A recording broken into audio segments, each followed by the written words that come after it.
Bonjour mes amis, dans cette vidéo, on va bouger vers la monotomie et la parité. Donc on a la première propriété, soit f une fonction et i prime, deux intervalles symétriques par rapport à df. Si f est croissant sur i, alors f est bien sûr décroissant sur i prime. Et si f est impair, f a même sens de variation sur i et i prime. F est pair.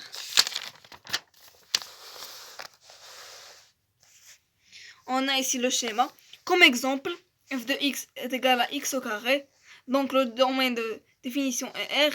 La première, pour tout x appartient à R, on a moins x appartient à R. Et f de moins x est égal à moins x à la puissance 3 est égal à moins x à la puissance 3 est égal à moins f de x. Donc f est impair. On fait un exercice. F de x est égal à la valeur absolue de x moins 1 sur la valeur absolue de x. Première question, déterminer t de f. Deuxième question, montrer que f est pair. Troisième question, montrer que pour tout x, y appartient à l'intervalle 0 plus l'infini. F de x moins f de y est égal à x moins y. Facteur de x, y moins 1 sur x, y.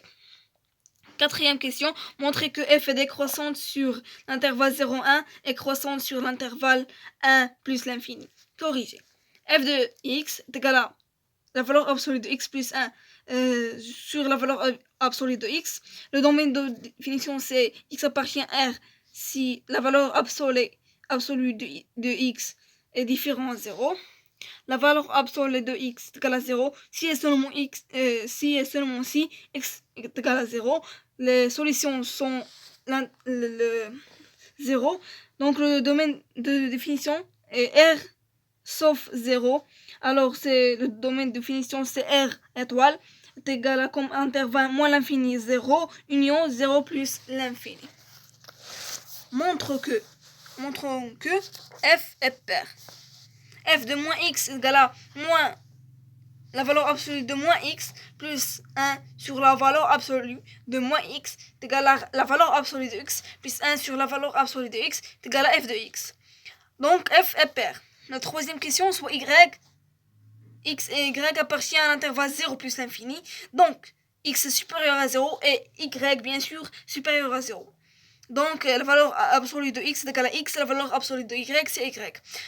Montrons que f de x moins f de y est égal à x moins y facteur de x y moins 1 sur x y.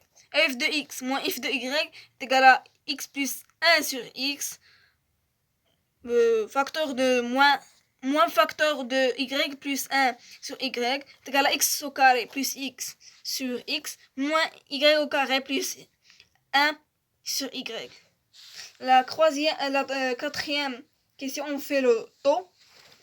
Alors t de x et y est égal à x moins y facteur de x fois y moins 1 sur xy sur x moins y est égal à x moins y facteur de xy moins 1 sur xy fois 1 sur x moins y est égal à xy moins 1 sur xy. Sur l'intervalle 0, 1, 1, on a 0 inférieur à x qui est inférieur est égal à 1 et on a 0 qui est inférieur strictement à y qui est inférieur est égal à 1 et alors x c'est différent de y, ils sont distincts.